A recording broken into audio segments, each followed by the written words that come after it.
Hey there, and welcome to another week. Remember, the work week is a fiction. Monday, doubly so. If I seem extra distracted this week, it's because I have a new puppy, and I'm distracted. I'm your social justice alchemist.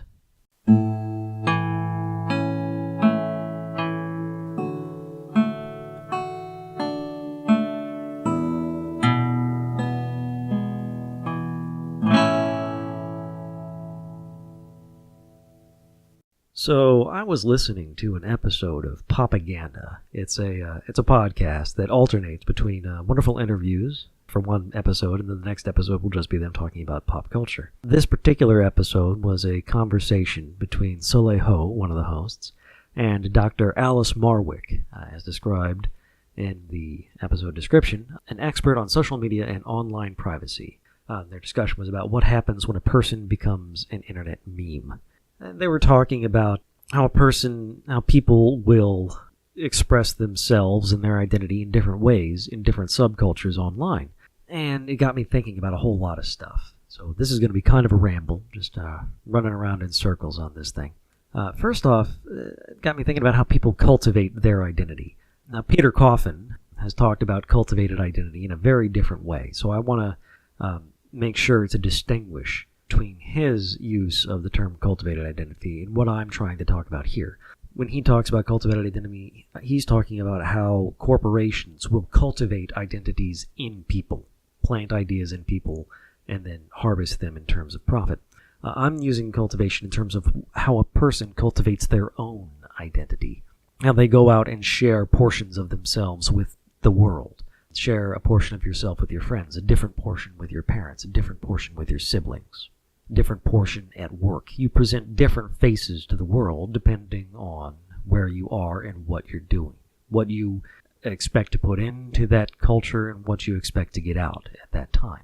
So people don't just automatically have these identities, they cultivate them, right? They go out and they invest time, they invest their emotions, they invest care and concern in these different subcultures and different communities. And this relates to propaganda. It came up in propaganda in terms of a person is cultivating a portion of their identity in one internet subculture, and then something they've shared there can be taken out and used in a different portion of the internet, and taken out of that context, it becomes simply awful. And then they get shamed, they get internet backlash, and it becomes awful for them. Like two women had this thing where they would take pictures of one another in front of signs, doing whatever it was the sign said not to do. And somebody came along, a picture of them standing in a veterans memorial, smoking in front of a no smoking sign. Very obviously, deliberately, disrespecting the sign, disobeying the sign. And it got out into the wider culture, and suddenly they're being attacked by a lot of people who like to kneel to veterans. And they mentioned a bit how you can have multiple Instagram accounts, multiple Tumblr accounts. And different social media sites make it possible to cultivate your identity in different ways. And some make it easier for you to cultivate not only your identity, to not only share yourself with the world, but to deliberately section off different parts of yourself. So that one Tumblr account can be for your passion for some bit of pop culture, Harry Potter. Another Tumblr account can be just you being super gay, and another Tumblr account can be how you love to go hiking, just different things. Different Tumblr accounts or different Instagram accounts, things like that. Whereas Facebook and Twitter make it much more difficult to manage multiple accounts. I think. I don't use either Tumblr or Instagram. It might be they make it difficult in the same way that Twitter and Facebook do. But it strikes me that there were two things I don't know that they really hit on in their discussion, because they were mostly discussing how people can become memes, and how the internet is set up for that, and how shaming can be a very negative thing in this way. I wanted to talk about how we cultivate our identities and how we can do so now in ways that we couldn't in the past. And this relates to my parable of the shoe, just a 3-minute video talking about how the identity the world wants to give you, the boxes we put children in, can be confining. And some people like them, some people are okay with them, some people thrive with them, some people simply cannot bear them. And some people can put put up with them but prefer not to. Some people try and it hurts them, things like that. Think about somebody growing into a pair of shoes. Some people the shoes will fit, some people they won't. Some people, their feet become really big, too big for the shoes, and the only way they can keep wearing their shoes is to break their feet. And I was using that as a metaphor for identity. And I'm thinking that as the internet becomes more and more connected with our daily lives, we really are becoming that global village with all the good and bad that comes with that. The good, of course, is that we can connect with people. The bad is if we are forced to live as if we were in the village, where every facet of ourselves had to be on display at all times, where we had to be all things to all people sort of thing, where they gave you an identity and expected you to live with that, and you could manage that or not. You could push back against it or not. You could shape your identity to the extent that they allowed you. But then you had to live with whatever identity you came up with, whatever identity you came to, and you were never allowed to deviate with that. And because everyone in the village knows everything, you couldn't show different facets of yourselves to different people. Whereas, it seems to me, in a healthy adult life, who you are at work is not who you are with your friends, is not who you are with your parents, is not who you are with your siblings. Showing different facets of yourself to different people, cultivating these different identities in different situations, really does allow you to live your fullest life, to flourish in a way that you just couldn't in the village. And I don't think the global village should be like the old village, right? The old world village. It would be best if we could cultivate these different facets of our identity and flourish in those different ways. I'm thinking cultivation, is less of the crop, where Peter Coffin uses it as people being cultivated by corporations as a sort of cash crop. I'm thinking of this more as not even bonsai. Bonsai is definitely confining and bad. I'm thinking more along the lines of topiary or a garden, where you can have different portions of definitely garden is the better thing, where different portions of yourself are different portions of the garden. Some things you share with others, some are perennial, some are annuals. You can take this metaphor all sorts of places, right? Some are on display, some are private just for yourself. This is where you drink tea, this is where you go out and lie in the sun. Oh, I can go on for days. I love this metaphor. But with the global village, every part of the garden is on display all the time. And if you don't want it on display, then you just don't have it. It's something you have to be completely private, only behind closed doors. And that's just not the way for people to live their best life. And the other part is the fact that a lot of the internet, this came up a few times. They touched on it. I don't think they really discussed it fully. The internet has largely been designed by straight white dudes, middle class, upper middle class, or even upper class, white guys. Hence, they're fully happy having themselves fully on display, just the one aspect of their identity, because for the most part, they are what society expects. They don't have to try and divvy up their personality to make sure that this portion of their life remains somewhat private, somewhat quiet, because almost everything of what they want to do in public is acceptable to almost the entire public, whereas other people, they have to keep things a bit more managed because they're not, the movie poster norm, which is why it's so much more difficult to manage multiple accounts on, say, Facebook and Twitter and Google+, where they insist that your identity is whole and complete in a single presentation. Why Facebook and Google and so on have had some trouble finding ways for you to portion out your audience in that way.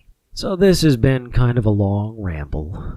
Maybe I made sense, maybe I didn't, maybe I sparked some thoughts in you. Please definitely communicate with me what you think about what I said, or just what you think in general. Anyway, let's move on to the news. Jess Wade is a scientist. She's a postdoctoral researcher in the field of plastic electronics at Imperial College in London, the Blackett Laboratory. And this week she reminded me that yes, one person can occasionally make a difference. Specifically, she thought that efforts to get women involved in STEM were bullshit and not based on evidence. So she went out there and did something. Specifically, she put the Wikipedia pages of more than 270 women online. I don't know if you've ever dealt with Wikipedia, but it's mildly annoying. And that, all by itself, is enough to earn my respect. So, good for you, Dr. Wade. I kind of wish that they referred to her that way in the article. That was just a brief message of hope. Let's dive into things being terrible. In a sort of related story, when you get all the way to the other end of the science, you're dealing with real people and the effects science can have on their lives.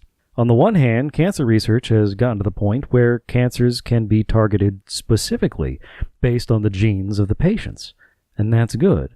On the other hand, health insurance is still complete and utter bullshit, and when it comes to cancer treatment, women are still getting the shitty end of the stick.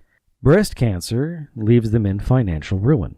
One might think that that would be obvious, because after all, it's cancer, and cancer destroys your life even if it doesn't kill you. But women tend to be ignored, and that's really unfortunate. So maybe it would be nice if doctors paid attention to that sort of thing. Fortunately, some of them do, and they're trying to put pressure on the health insurance industry to change. Here's hoping. Our next story comes out of Yale University. Research at Yale says that children as young as 4 don't like freeloaders and are willing to punish them, but that those children also make a clear distinction, to quote the article, between those who freeload intentionally and those who have good reasons why they can't contribute, so that even children too young to properly pronounce the word turtle still have greater moral clarity than the Republican Party. The fact is, morality is innate, and it's geared toward social cooperation, and toward caring for others, regardless of how much they can contribute to the group. It's about making sure everyone thrives, not about making sure everyone helps you thrive. If only we could get the fascists to understand that we're all one big group. In fact, we're a very tiny group in a very big and uncaring universe. When I first saw this next story pop up in my timeline, I wasn't really too sure what to think. It's from the British Psychological Society Research Digest. Title, Systematic Review, Puberty-Suppressing Drugs Do Not Alleviate Gender Dysphoria. Now, I should hope I've made it clear that my position here is that any research that helps us better understand these things is good, if only because we need to help people. And trans teens are among the most oppressed in our society. But I wasn't sure what to think about this. I just didn't really know. So I don't know much about gender dysphoria or puberty blockers or things like that. Fortunately, there was a kind person, Gwen No Fear, on YouTube, was able to explain things for me a little bit on Twitter. I'm still not entirely sure what to think, what this indicates, moving forward. The way Gwen explained it was, puberty blockers don't alleviate dysphoria, no. But they can prevent the development of dysphoria. They can prevent the worsening of dysphoria as puberty proceeds. So, puberty blockers are still a good thing. That's as far as my understanding takes me. If you want a better take on the subject, I strongly recommend you hunt down members of the trans community to explain things to you. And I recommend that you avoid TERFs, trans exclusionary radical feminists, who are probably dancing all over this for whatever bullshit hot takes they have. If you can't avoid them, be sure to punch them. They deserve it. Let's move on. These next two stories are pretty unrelated. The first is from Reuters.